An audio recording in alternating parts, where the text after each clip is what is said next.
This module teaches poll workers like you about working with voters who have limited English proficiency. We'll review the legal requirements and share best practices to help you interact with voters who have limited proficiency in the English language. This module is designed to supplement the training you receive from your local county election officials. The Department of State encourages you to attend the poll worker training offered by your county before every election. When someone has trouble understanding written or spoken English because they speak another language, we say they have limited English proficiency. In 1975, the Voting Rights Act was amended to include legal requirements for jurisdictions to provide voting-related services in languages other than English based on the population of non-English speaking residents. In Pennsylvania, there are 3 counties that are required to provide assistance in Spanish: Berks County, Lehigh County, and Philadelphia County.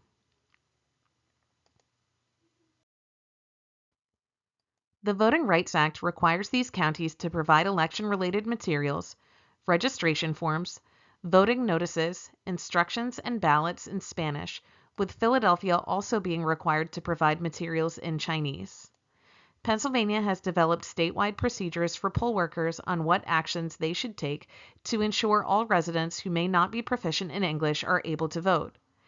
County officials can also choose to provide language services even if they do not meet the population requirement. Make sure to find out if your county is one of them. If the voter indicates that they need assistance to vote, check the poll book to see if it says ATV next to their name. If it does, they can sign the poll book, be entered on the numbered list of voters, and be issued a ballot. Their name and the name of the person providing assistance must also be entered onto the log of assisted voters.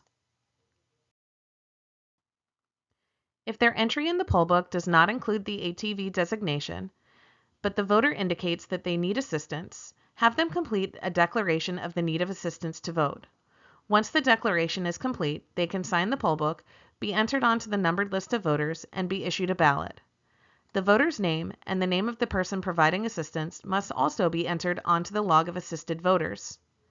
After the election, county election officials will process the declaration of the need of assistance to vote, and if appropriate, the ATV designation will show in future elections.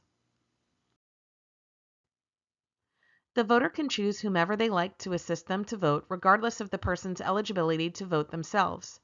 The only people who are not permitted to assist are the voter's employer, union representative, and the judge of elections in the polling place. The other poll workers are permitted to provide assistance. Our goal is to create a welcoming environment for all voters and to be prepared to offer assistance to every voter who asks. Here are some actions you can take to accomplish this goal. If you are bilingual, be prepared to explain the voting processes in the target language you speak. Speak directly to the voter even when there is someone there to assist them. Be attentive and allow the voter to complete their thoughts or actions. Remember that they are translating your words into their primary language and then translating their response to English to interact with you. If you do not understand the voter, let them know and ask for help from another poll worker, interpreter, or even the person they brought to assist them. Follow the steps and recommendations in this training, and you'll provide a great service to your neighbors and fellow Pennsylvanians. Thank you for your service as a poll worker and for your interest in voters with limited English proficiency. Be sure to check out our other training modules on checking in voters, provisional ballots, and voters with disabilities.